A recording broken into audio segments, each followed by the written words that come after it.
Hello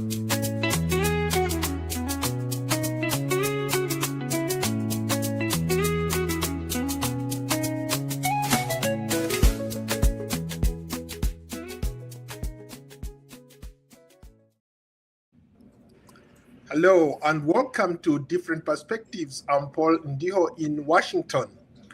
Ghana is becoming a launchpad for Africa's digital future, from AI lessons in local languages to students building robots for food security, to Ghana preparing teams for the world stage in Geneva.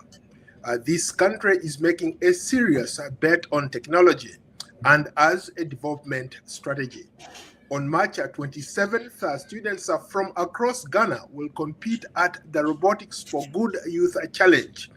Ghana at the International School, a national qualifier for the AI Good Global Summit in Switzerland. The mission is very clear: use robotics and artificial intelligence to solve real problems, starting with food security. But the challenges are just so real. Unequal access, shortages of ICT labs, and fears about AI replacing most jobs. Tonight, we ask the big question: can Ghana build a tech-powered future without leaving its young people behind? And of course, joining me are three distinguished leaders in this space.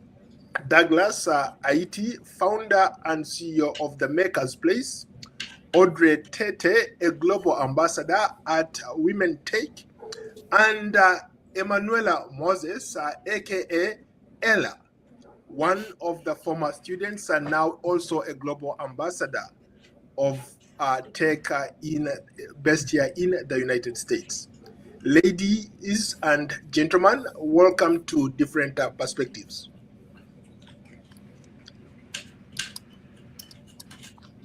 Thank you. Thank you. Okay, let's thank you so much for being on this platform. I've not interacted with the two ladies, so maybe since I've not interacted with the two ladies, I'll let them set the stage, then I come back to you, Douglas. So let me start with Audrey. Set the stage for us. What does tech mean? What does this AI strategy for Ghana mean for young ladies like you going forward? Definitely. Thank you very much for the question. To me, I believe technology is important, given in the kind of like generation we are in. You know, it's just making work easier, better, faster. So it's doing the same things, which is, our daily lives. But how could we, strategize ways to make these things better? And that's why we have different, devices that have been brought through the ages to help us achieve, the work we want to achieve. So that's in technology sense. And looking at now AI, which is artificial intelligence.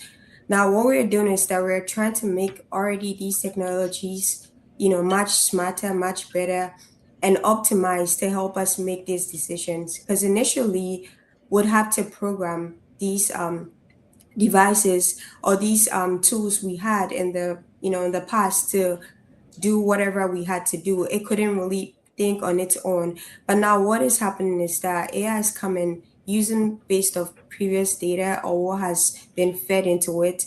Now it can inform decisions and could help us make our work easier. It could give us predictions ahead of time to help us, in whatever we want to do. And which is a great thing to leverage when we are looking at the kind of generation we're in, less work, but, faster results so we can do more. And so I think AI and technology and development is essential.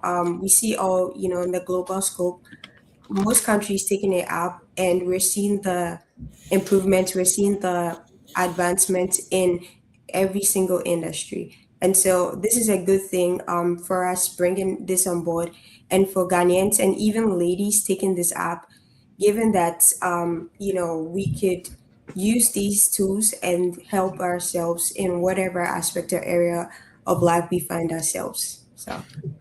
Very interesting perspective there. Ella, let me come to you. This new global or AI strategy for Ghana speaks to you directly. You've been involved in this space. You've participated in a lot of competitions. You are incredibly talented in what you do. What can you tell us about how Ghana is going with this new strategy, especially for a young lady like you? Okay, so I believe that Ghana is going in a very strong direction. They're pushing for a lot of students like me, especially younger students, to get more involved into tech. In my school, it's not only Douglas that I met. I met a whole lot of other robotic teams who wanted and really pushed for these kids to get used to using robots, get used to using AI, programming languages. And I see that Ghana is really invested in their youth going into robotics, going into AI.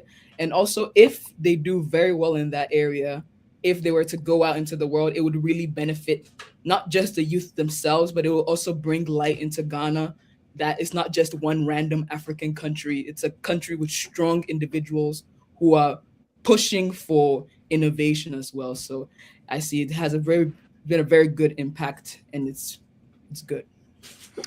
Douglas, you and I have met a couple of times. We've been talking about AI, we've been talking about robotics. You've been teaching young people how to do all these things.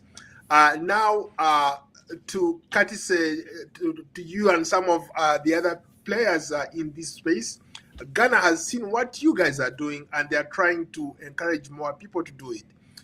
Maybe start by telling us what you do at Maker's Place, and then tell us how this strategy for Ghana falls into play with the kind of work that you are doing. All right. Thank you. It's always good to speak to you. At Maker's Place, we are democratizing technology for young people to make sure that at every point in time, they are not left out in terms of technology. Young people should have access to the tools that they need in order to be globally competitive. And Maker's Place is at the forefront of that, supporting young people, children as young as 5 years to 18 years are getting used to programming. They are building innovation and taking part in other national and international challenges. Now, if you look at the pace at which Ghana is moving towards AI strategy, developing AI policies and strategies, I think it's in the right direction. I have been involved in the development of AI curriculum for Ghana, especially for the TBET schools, right from um, high school to um, HND or diploma. So I've been involved at the national level, supporting the development of curriculum that will shape the next generation of students to develop tools that will make life more easier, right? And if we look at the pace at which AI is changing how we work and live, it's something that we cannot leave our young people behind. Therefore, Makers Place, together with our partners, is making sure that not only students are being empowered, but teachers as well are receiving the skills and the knowledge that they need in order to help scale to the level where everybody will feel more inclusive. Uh, you know, uh, the country is focusing on teaching AI in some of the local languages, pushing this kind of innovation across the country because not every young person or everybody has access to the language that we are speaking, English. Some people understand better using their local languages.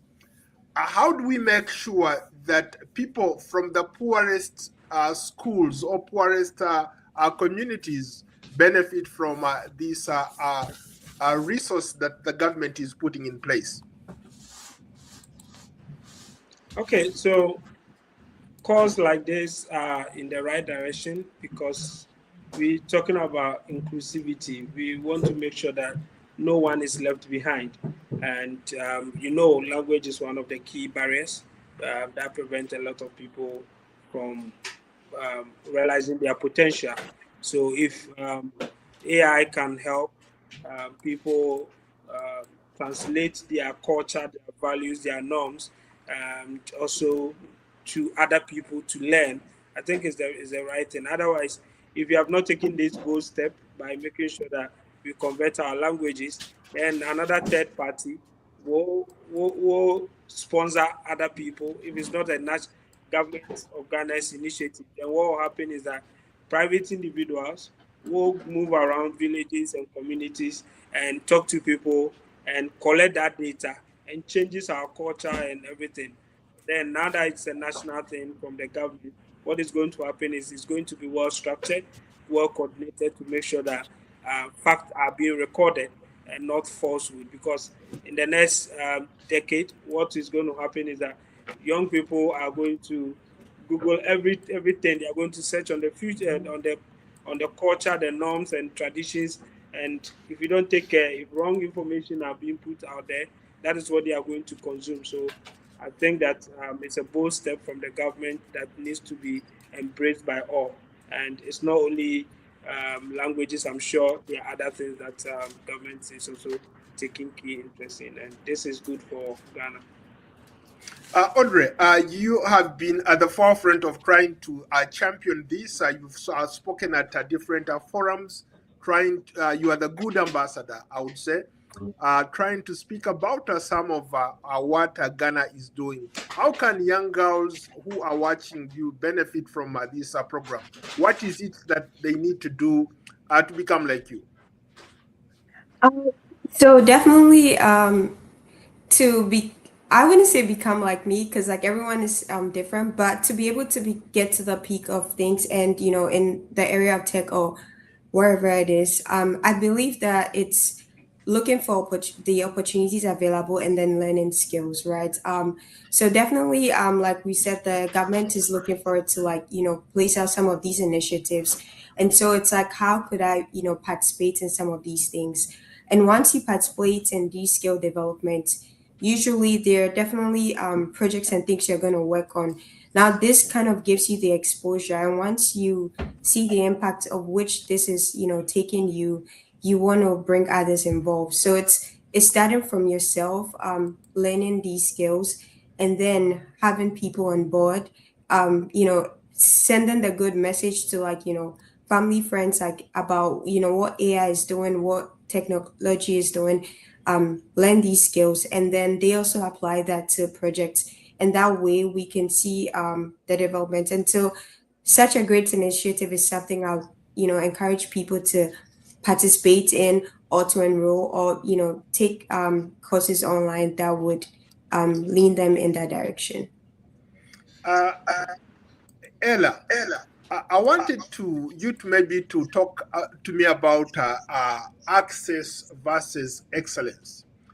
You have been lucky to learn from some of the best. You have gone ahead to do this at your own. You are out there representing Ghana. There are so many young people in villages who are left out. What can they do to tap into this platform? What can they do to learn from the likes of Douglas, just like you and other people have done? Okay, so uh, there are a lot of things, but I would say pay very close attention. In terms of access, you should push very hard. Make sure that you find every possible means to get access to maybe somebody like Douglas. Call somebody, go to a internet center, travel. Just find every possible method to do it, because the only way you can do that is if you give up, and there's always a way through. So you should never give up. That's what I'm saying. Because when I was little, there was a part of me that was like, "Hey, this big thing with all these adults, can I do something that these adults are doing?" But I'm saying that if you push hard enough and you truly believe that you have the capabilities to do it, you can do it. It is a skill. It is not a skill can be learned. It's not something that everyone is supposed like it's not something that everyone is just born with. You can learn it. And so you should always force to learn it. Mm. Yeah. Douglas, uh, from doing my research and from looking at some of the things that you've been doing, there is a lot of talk about food security, using technology in that space, using robotics or robots into coming up with tools that are going to be helpful when it comes to agriculture or food security. And of course, this year's competition, uh, the Robotics for Good challenge focuses on food security. Why is agriculture the right testing ground for AI and robotics in Ghana? All right, thank you. Makers Place, as an organization, spearhead different programs, and one of them is AI AI for Good Youth Challenge, or Robotics for Good Youth Challenge, which is under ITU, and we took part in the maiden edition. Makers Place is the national organizer for Robotics for Good Youth Challenge, so we organized the first competition in Ghana, which was centered on disaster response. And anytime a child is learning robotics, I think one of the key fundamental things is to is one, automation, right? Is to how do you make boring stuff, right, or automate boring stuff. So when the children begins to learn how to code, they learn how to use machines, then they say, okay, if I want to cook, how do I make machine to help me to do that? If I want to clean my room, how do I build a robot to do that? If I want to turn out my light without standing up, how do I do it? So that's the automation bit of it. And if you look at what is happening around the world, I think that food security is one of the key things that are important, that global leaders are paying attention to. And this year, the team came from ITU, International Telecommunication Union of United Nations. So moving from disaster response to um, agriculture or food security. I think Ghana did very well last year. Globally, we were third, right? We were third. The team that won that did that performance was my Redeemer School from Soto. But then moving forward, now we have food security. This competition will be held at Ghana International School on the 27th of March 2026. And a lot of teams from senior high school, primary school are taking part. To be able to be part of this competition, you need to be between the ages of 10 to 13 years for junior category, and then 14 to 18 years for senior category. Now, the niche is, how do you use a robot, or how do you build a robot to be able to um, help in irrigation, help in food. Sometimes when fruits are ripe, right? You need to make sure that you need to plug it, right? But you need a machine to be able to do that. You don't have to use humans to do that. It causes delay and all other things. How do you train a model to be able to identify that this is a ripe fruit, this is unripe fruit, this is a rotten fruit? Okay, so these are some of the things that children as young as 10 years are learning, to build a machine using sensors to be able to identify this. Now, when the crops need to be irrigated, right, how do you do it such that you are able to sense the water level or the soil level, whether it is moist or dry, and then also start the pump automatically to be able to water the plants, right? These are some of the things that students as young as 10 years to 18 years are taking part in this challenge, and they are learning how to use an AI to train the model to be able to identify each of these challenges and solve them. So it's a good thing that is happening, and this competition is not only in Ghana; it's happening in so many African countries, including Europe, South America, North America, and Asia as well. And all these countries About 50 countries will be meeting in Geneva in July to take part in the global challenge again. So it's a big opportunity for everyone. Uh, Audrey and Ella, to build up on what Douglas is saying, if I heard him correctly, he seems to suggest that I think we are moving away from coding to building tangible things. For example, those robots that are able to do things.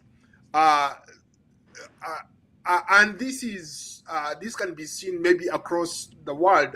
I see more people going into that space where they're building robots. Take for example, I'm using an AI tool to automate some of these things because I would need like 2 or 3 producers to produce this show. But I figured out how to use one of those AI tools that does it for me. Now, what does that mean for a young person, a young student in whether in Accra, in Kumasi, in Tamale, in Takoradi? What does that mean for young people who want to get into this space? And maybe Audrey and Ella can take a shot at it. Sure, definitely. It is a good thing to know and hear because it means that we can get some things done. Like Douglas was saying, instead of having humans or people to do certain things in the past, we can now just sit back and then control or have another machine do it, which is the robot in this case. And so this is a great thing and a great tool like going forward in the future. It means that if we're using these tools in our daily works, we're going to see improvements.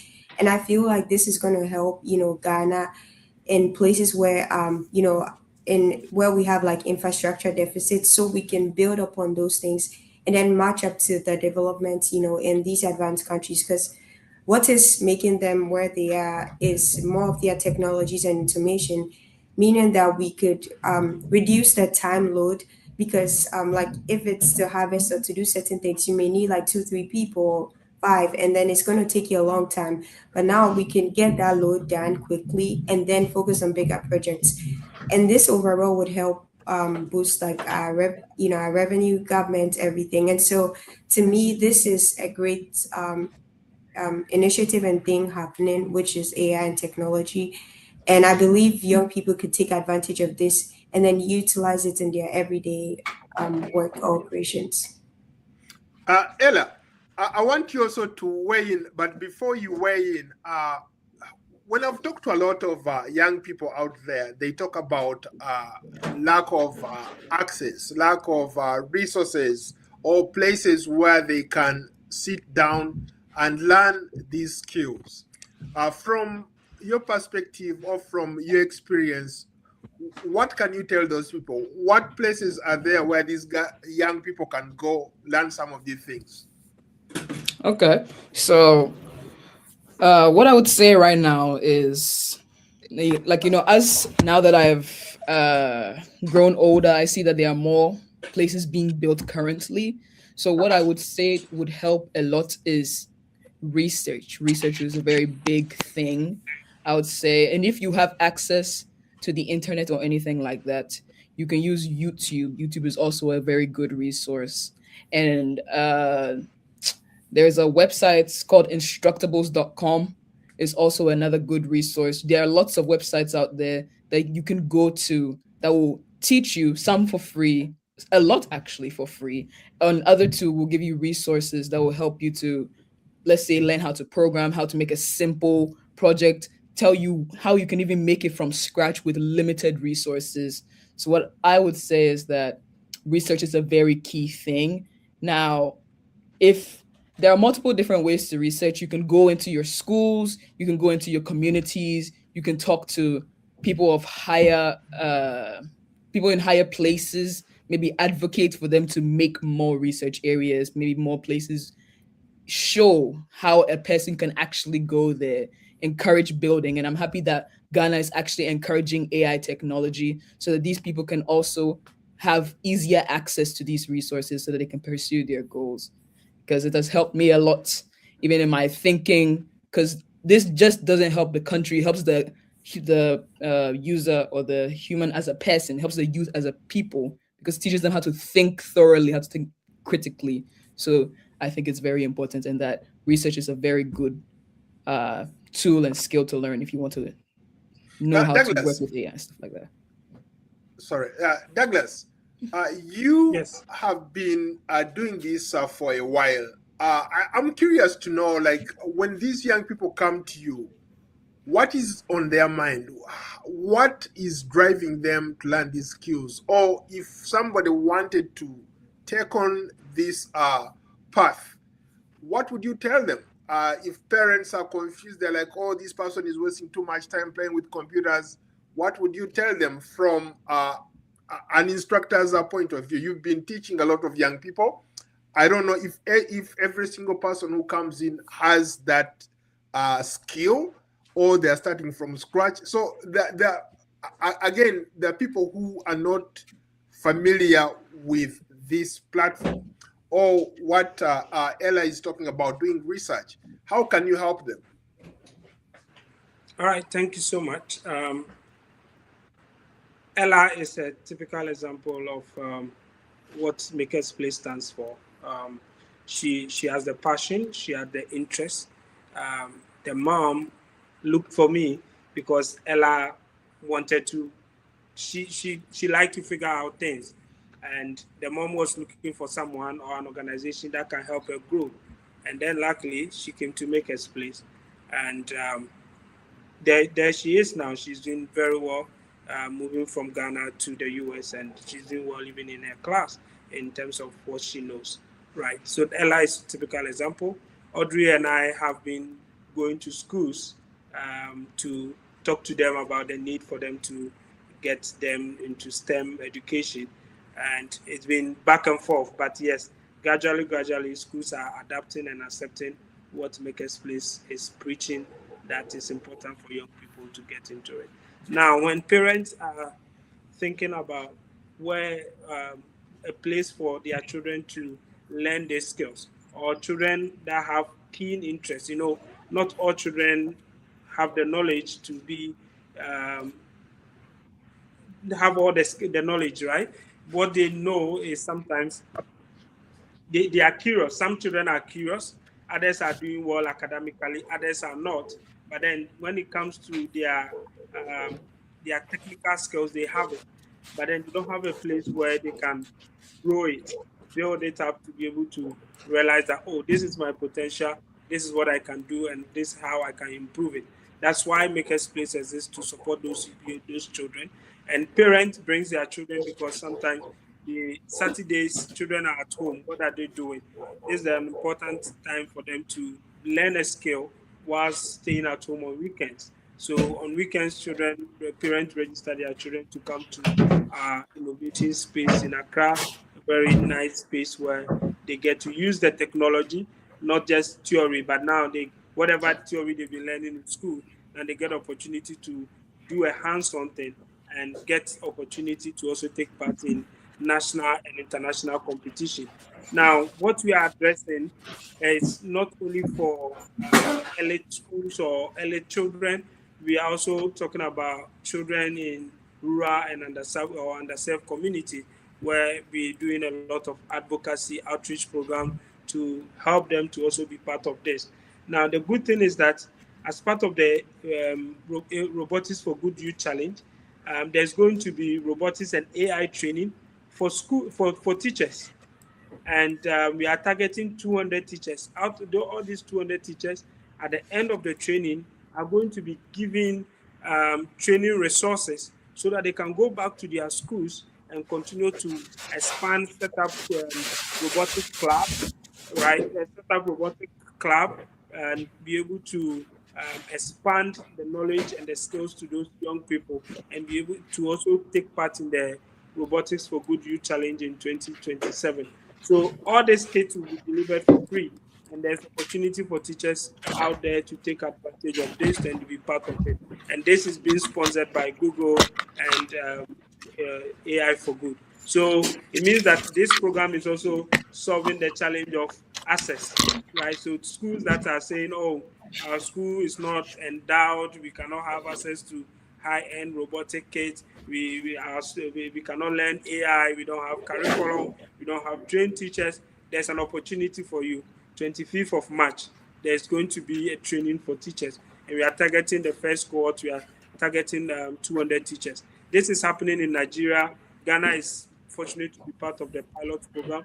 So it's happening in Nigeria, Cote d'Ivoire, South Africa, um, Kenya, right? And these are good things for people to take advantage of. So teachers are not left behind.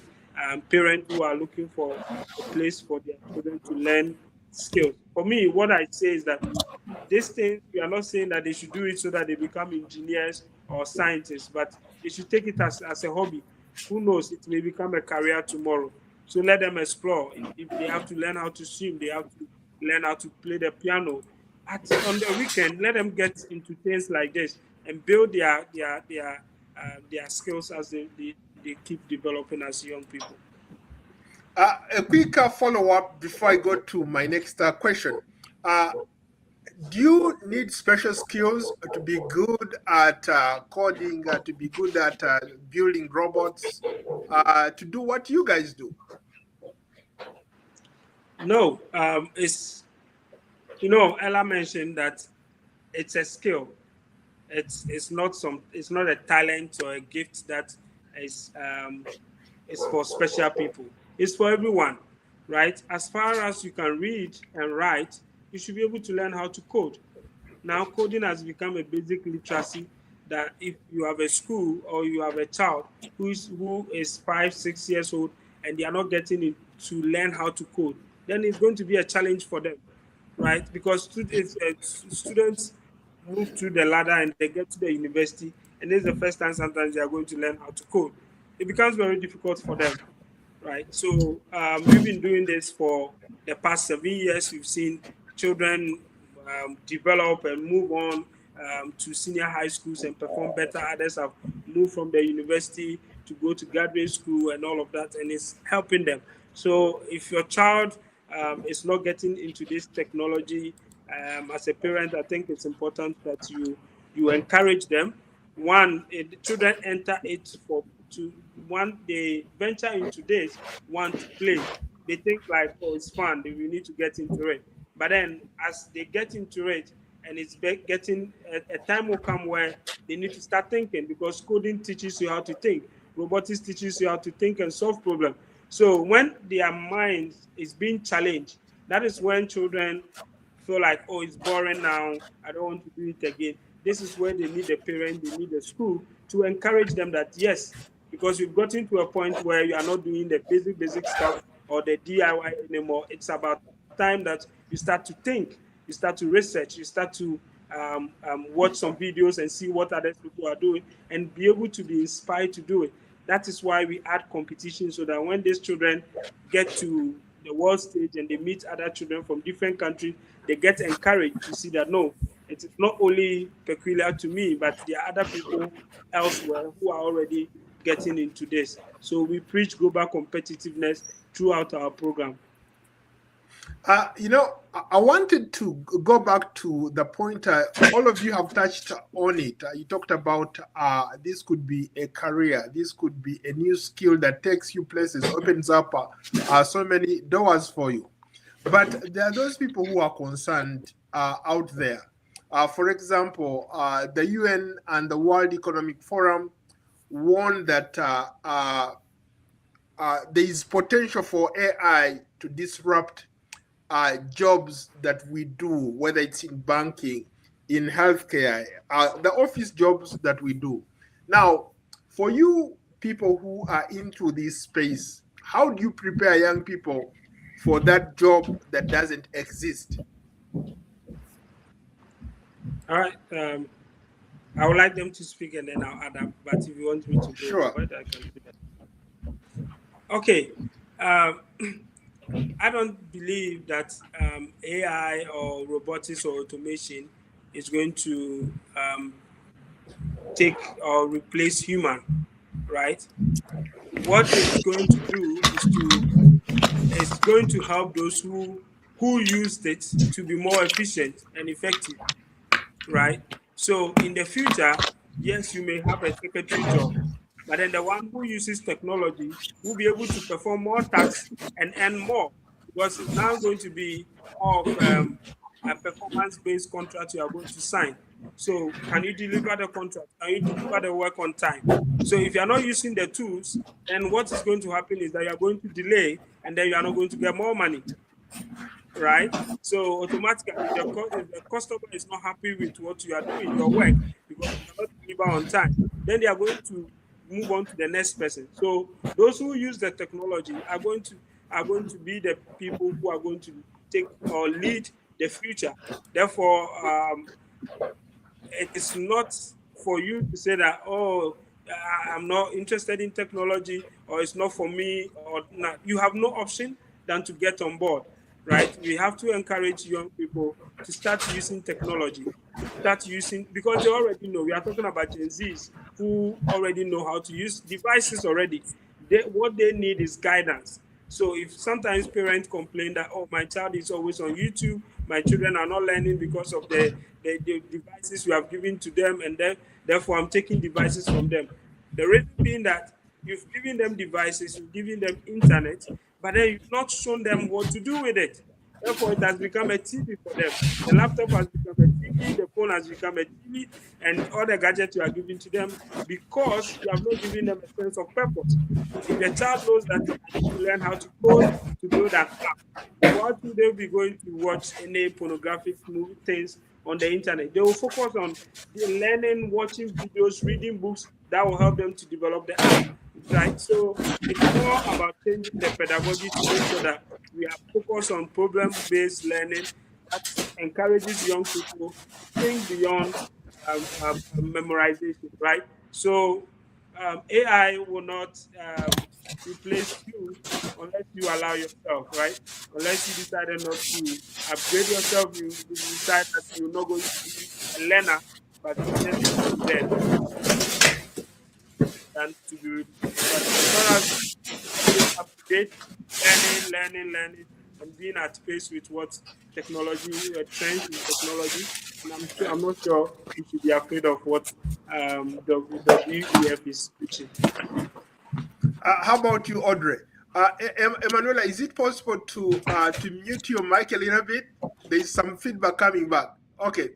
Uh, Audrey, you want to go ahead? Yeah, definitely. I totally agree with what Douglas is saying. I don't think AI is going to replace. What it's going to do is going to enhance productivity, even in the workplaces and in most companies these days. They are even adapting to these strategies and actually even awarding people who are actually doing these things, who are applying AI in their daily based work. And so I believe that it's just taking advantage of it. And so if you think it's going to, then rather come on board, learn those skills to help automate, your workflow or whatever you're doing. So what would take you like 10 hours to complete, you can finish that in a day and have time to do other things. And so that's what AI is doing, is helping us work smarter and not hard. So gone were the days, it's just phases of life. Initially there were no phones. People had to, walk to get. Now we have mobile phones. We have the internet. It wasn't there, and so this is now the new era we are in. And so it's something we all have to just embrace. How we've just embraced, all previous technologies. And like Douglas said, is knowing the purpose. So what is AI about, and what can it do for us? So once we know the possibilities, it's not just in one sector or just limited to technology. AI, we could see that it could be used in language transcription. So those learning the arts could use AI. Those in the sciences could use AI. In every kind of space, even to beauty, even to health, people are using AI to like know, okay, what would work best for someone with this kind of like features or abilities. So I think AI can be applied anywhere, and no one should fear, can I learn it, or would this take away? It's just, how could I know it and apply it to whatever I'm already doing, and that way you're going to get better results and move faster. Ella, you want to weigh in as well? Yes. So, what I would also say is that, throughout history, a lot of people have also said that exact same sentence that, oh, it's going to take jobs away. For example, when electricity came, a lot of people were like, oh, it's going to take the people who wake up people early in the mornings jobs away. But for me, I say that we still got by. And so it's just better to embrace the AI, as Douglas and Audrey have said, that we should do that more, and we should focus on learning the technology than opposing it, because there have been many, many, many previous technologies that people also opposed, but now they've come to better our lives, just like the way we have light bulbs now in our houses instead of sitting in the dark. That's one thing too I also have to say. Interesting. We are streaming live on all our social media platforms. This is a different perspectives. For those that just joining us, I'm Paul Ndiho, and my guests tonight are Douglas Aite, founder and CEO of the Maker's Place in Ghana, Audrey Tate, a global ambassador at Women Tech Network, and Emanuela Moses, aka Ella, one of the former students at the Maker's Place. Follow the conversation on Substack, X, Facebook, Instagram, TikTok, Spotify, and YouTube. Just search upon the all different perspectives. And a reminder, applications are now open for the Robotics for Good Youth Challenge in Ghana, taking place March 27th, 2026 at Ghana International School.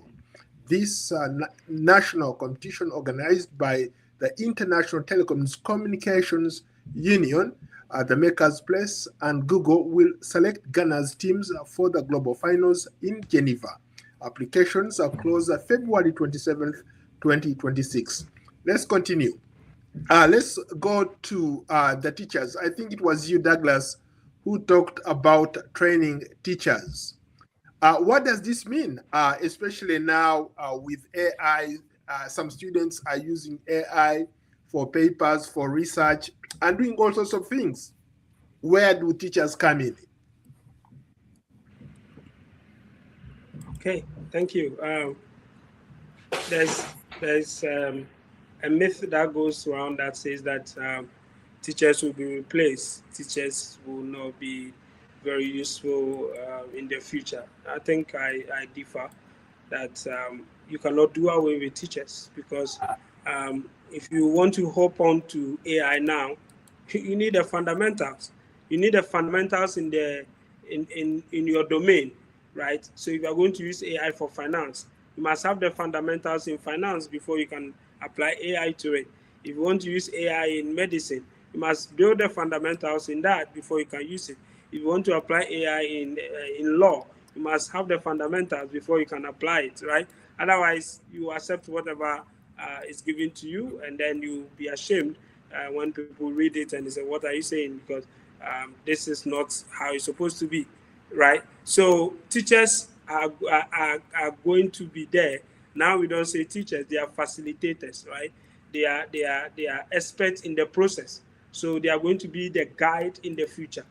So so teachers are going to be the guide in the future to help young people, to help learners to be able to identify their potential, to help them to shape their career goals, to be able to realize them.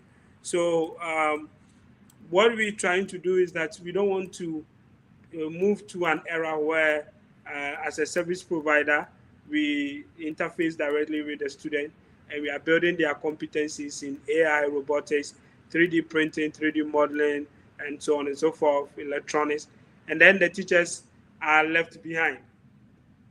What is going to happen is that even the teachers will even sabotage the whole process, because if the class teacher is not well versed in the technology and doesn't know how to use computers, and your teacher gives a student an assignment, and the student decides to use Google Docs to submit the assignment, the teacher will not agree to that, right? Because the teacher is not familiar with the technology.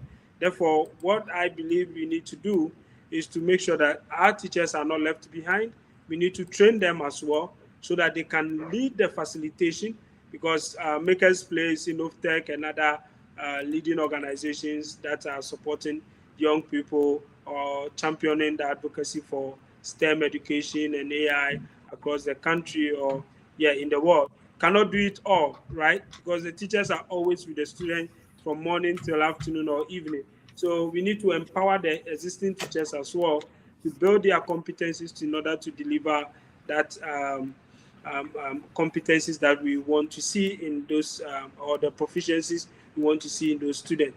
Now, the good thing is that as part of training the 200 teachers in Ghana and in all the 5 pilot countries, what is happening is that we are targeting that at the end of training those teachers will go back. So we are training 200 teachers in Ghana and 200 teachers in South Africa, Kenya, Nigeria, Cote d'Ivoire. Now, all this means that at the end of the day, we'll be training 1,000 teachers. These 1,000 teachers are to set up 200 school clubs across, and then it will lead us to empowering about 20,000 students within this pilot phase. So this is huge numbers we are talking about. So little effect that we are doing, you see that it's going to give us a maximum output from what we are doing. So teachers training is going to be something that if you're a teacher and you are in Ghana and you find yourself in most of these African countries that are being selected for the pilot, you should take advantage of it. Audrey, how important is it for young ladies like you to be in this space to teach other young people how to do this stuff? Or you, and maybe if I should add, you've gone across the country, going to some of these schools. How much is needed to bring teachers, especially female teachers, into this space so that they can, help empower other young people across the country? Yeah, that's a great question. Thank you. So it's very, very important. Like if you look at the background of even, engineering and STEM and everything, it was usually not really seen as, a lot of ladies going into it because it's kind of like seeing that, the male, side or the guys, might be more interested or, they are more domineering. But with this, inclusion and, seeing other for other young ladies seeing other ladies go in this ladder and doing this, they are more encouraged to kind of like, oh, I've seen this lady do this, so I could kind of do that. And that is also a great thing because in my sphere of like education, there are usually more guys in these areas than the ladies, and so it's a good thing to encourage more ladies and to build ladies. I think more of the thing is usually the maybe they're less confident in the fear of like would others the guys could do better, but when they see others you do it, they are more encouraged. I believe that training ladies would also be a great thing because now in the workspace it's not just only guys, it's also ladies also. And when we're talking about AI at STEM, we're not just looking at just one particular phase or just one industry. It could be applied in any other thing, like we're saying, in law, in finance, in business. So all ladies in these other aspects could take advantage of, the technology and apply it in whatever they are doing. And so I really am happy and I'm encouraged when I see, other ladies, take part. And with training them, I believe the ladies are good. Once they get the basics, they're able to run with it because overall it's making it interesting, is helping people think what could I do with these skills I'm learning, and it's just by solving some of these existing problems. So it's encouraging the creativity in ladies, and which is a good thing overall. Uh, Ella, earlier you talked about how you have learned that these are skills from the likes of Douglas and others. You go to classes where you run into all sorts of people. There are a lot of young ladies out there who want to be part of this movement. What can they learn from you? How did you get into this? And what are some of the obstacles you've encountered trying to do this? Okay, so I would say the biggest obstacle I encountered was the fact that I didn't see a lot of girls in my classes. Let me say, I saw majority boys, and you know how boys can seclude themselves and chat with themselves, and then you're here by yourself. So confidence was one thing, community was also another thing. But what I saw was that if you have confidence in yourself, if you believe in yourself, just that confidence alone will attract people to you and help you fit in more into the learning space so that you can also interact with people, learn something, because everyone has something to share. Some people learn from you and you will learn from other people. And I've also learned the coding skills, which are like really really beneficial to me. I can't stress on that enough because it has taught me key critical thinking skills, very strong critical thinking skills. So I want all the ladies to know that yes, you can do this. I know you see a lot of guys and it's all the guys who are going into it, but there are ladies there too, that you too, you can also make a difference. Your idea, that somebody doesn't have your idea and it's a lady who has that idea, and she will be the one to actually do it and impact the world, like greatly and optimistically. So I say that all the women, all the girls, go and do it. I believe in you. You got this. I believe in you too. Douglas, you've taken a lot of young people to compete globally. You've been in China, you've been here in the United States, you've been everywhere taking these young people to compete at these robotics competitions. Uh, is there like a long-term plan to turn these robots, some of these projects that they work on, into real startups or create jobs for themselves? All right, thank you so much. Every year we travel into different countries, as you mentioned, Greece, Geneva, China, and other places. We'll be going to Canada soon. We have a team preparing to go to UK as well. All this is to create an enable environment where young Ghanaians who are from the villages and cities get to find their potentials. And through that, they get to network with other children, other people who are doing amazing things. Now, the thing is that what we are solving is to enable them, to give them that enablement to be able to realize their potential, because we have children, we have students who are creators already, who are innovators already, but they don't have a place, they don't have a guide, they don't have a mentor, they don't have a facilitator or a facility for them to realize this potential. Hence, Maker's Place is that place for that young man, that young woman who have that talent and need that guidance to be able to realize it. Now, in the next 10 years, I tell people that in the next 10 years, a child that is 6 years old who takes our program and parents are consistent, right? What is going to happen is that that child is going to be 16, right? 16 years of so that it means that that child will have about 10 years of coding. That is amazing. You can imagine. I don't know what you think of, but that 10 years of coding for that young girl who is under the shelter of their parent, right? Who is not thinking about what to eat, where to wear, and where to sleep, and now focus on building her skills for the next 10 years. She can create she can invent something that can begin to if the parent begins to support her, she can have her own startup, right? Because we are supporting or building the next generation of African innovators, scientists, engineers, entrepreneurs, and this is how it starts. So it's a long-term investment, long-term impact that we want to see.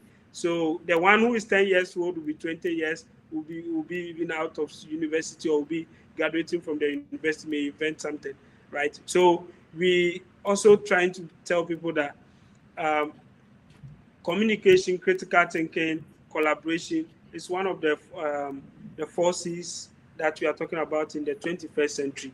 And these are some of the things that children begins to learn in the process. Sometimes they are in a hackathon, they are preaching, they are making presentation. All these things is to enable them to find their niche. And that is something that is good for young people. And I think that it should be encouraged by parents, by school owners to see that no, our program is a STEM or STEAM enhancement program that is going to help those young people realize their potential and therefore they need to embrace it now so that they are not left behind, as we keep saying. To your point, and I want all of you maybe to weigh in very briefly. When I've come to Ghana, I've been fortunate enough to crisscross your country. You've taken me to some places. I've come to where you help these young people.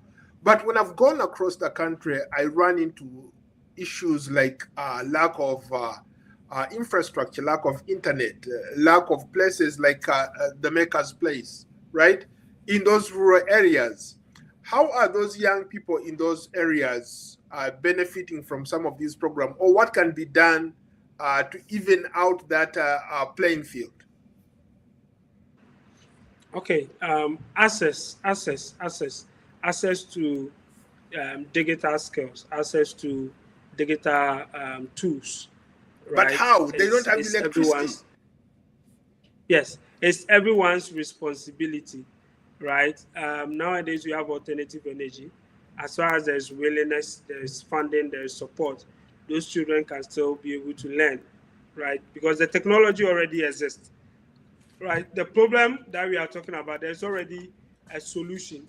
All we need is the funding to be able to make those solutions available to those people who critically need this, right? Now, if I take children to competition, I want to address your question. If I take children to competition, winning is one of the things that parents would love to see, and even their children. But then, to me, it's exposure. The exposure is key, because we've taken children right from central region in a village to China, where they have moved from a developing country to a developed country, seeing better infrastructure. When these children begins to talk and you listen to them, why don't we have this? Why is this road so beautiful? Why is Then they begin to ask themselves, why is our community, how is our road like this? Then they begin to challenge themselves that way, right? Now, 20 years down the line, or 10 to 15 years down the line, if these children graduate from the university and they get into leadership, and they are supposed to take decision, nobody will come and tell them that three-story building, if you do 56-story building, it will kill you. No, because they've lived in a hotel that is more than 70 floors, right? Because they've seen it. Exposure is one of the key things. But they've seen good railway systems. They've experienced it when they travel with us, right? So when they talk about, they come home and they say, no, we need to have good railway system to network the whole regions in Ghana for fast transportation in order to reduce downtime and all of that. These children really appreciate it, right? In the future, they are going to make that decision to make sure that Ghana is developed. But how did it start? It starts from exposure, and I think that exposure is one of the key things that every child needs. That is why we build Maker's Place, to make sure that it is well fit for purpose. It is international standard, even though we are operating locally. We're making sure that every hardware resources that you can find in US or in China or any developed country is within our space, so that the children will not be afraid of the technology, but then they can be the creators of the technology because they know how to use it. We are almost out of time, but I wanted Audrey and Ella to weigh in as well. There is that genius in a remote place somewhere, but they don't have electricity. What advice would you give them?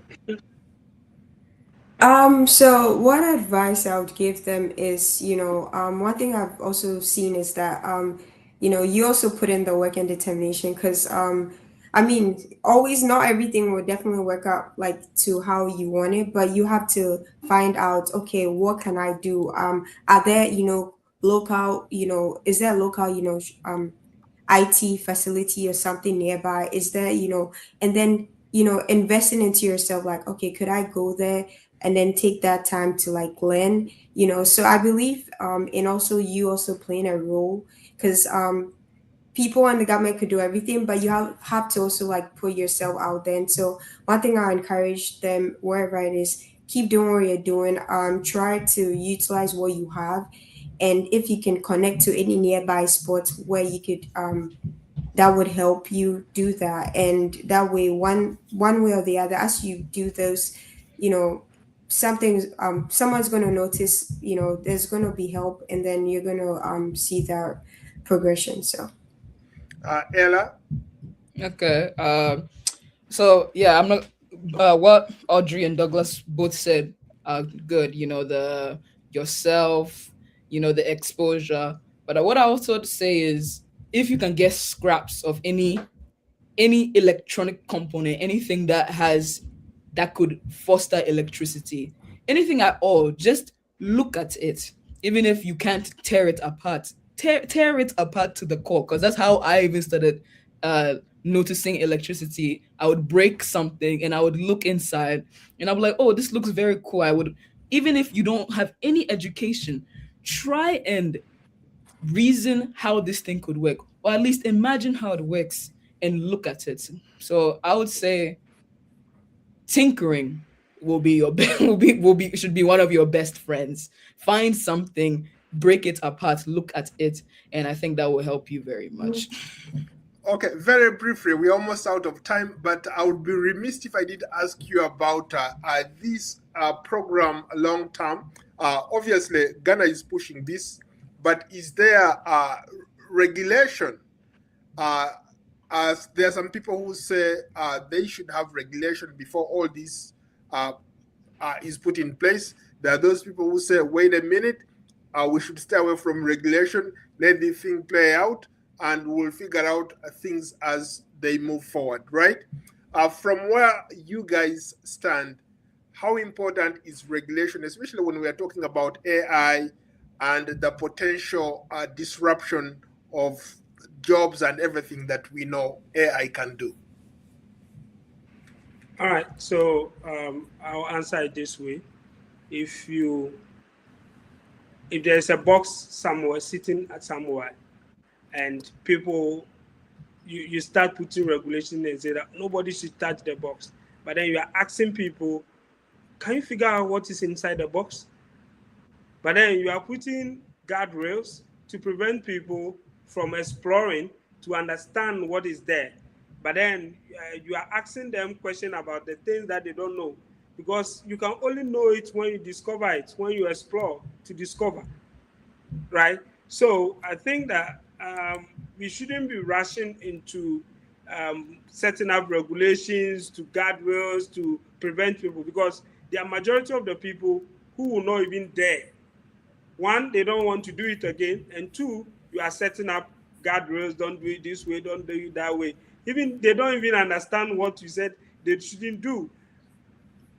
Right. So we shouldn't be, Africa as a developing country should not be quick to set guardrails to prevent people from exploring, to understand what technology is all about. We should rather encourage them to discover, because when they discover, right, when they discover, that is where the understanding comes from.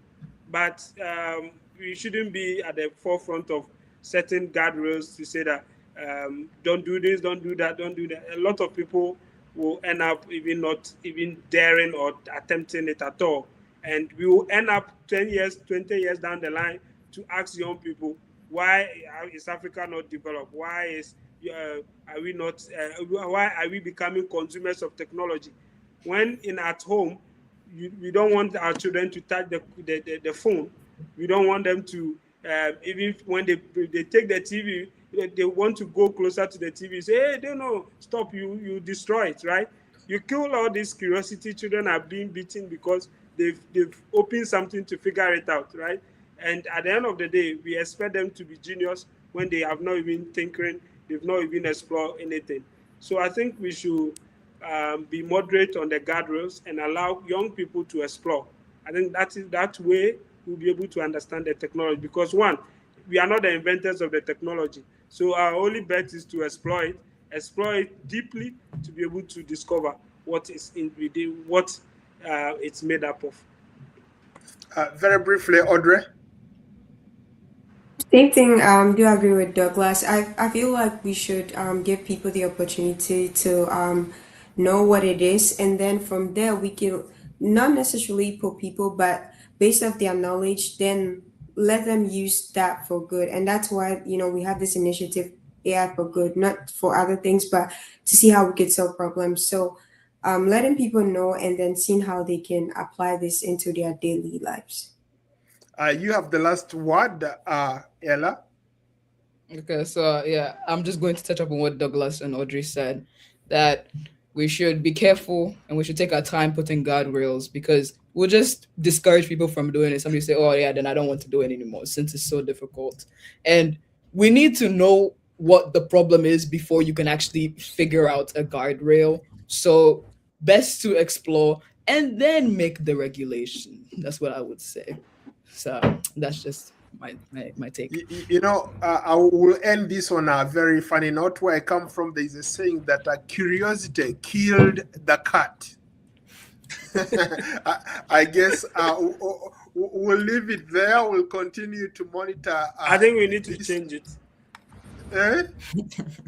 Sorry, I think these are some of the adage that prevent young people from realizing their potential.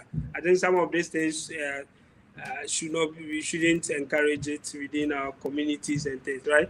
Because if you say curiosity kills the cat, then I don't want to be curious. But the world now is about curiosity. Ella is who she is today because she's curious. She's always ready, willing to figure it out, right? Right. Okay. Audrey is where she is today because she's figuring things out. So if she's not curious, then I'm not sure she's going to get to where she is now, right? Okay. Unfortunately, we've run out of time. I would love to keep you guys going. We'll leave it there. Stick around. A big thank you to all my guests tonight: Douglas Aite, Audrey Tete, and Emanuela Moses, aka Ella. We'll continue to monitor this ambitious plan Ghana has put in place to our viewers. Thank you. And of course, don't forget to like, follow, and subscribe to me, Paul Ndiho, on Substack, X, TikTok, Facebook, Instagram, YouTube, and Spotify. We'll see you on the next episode of Different Perspectives. For now, so long from Washington. And to my guests, a big thank you so much. Stick around for a minute, okay?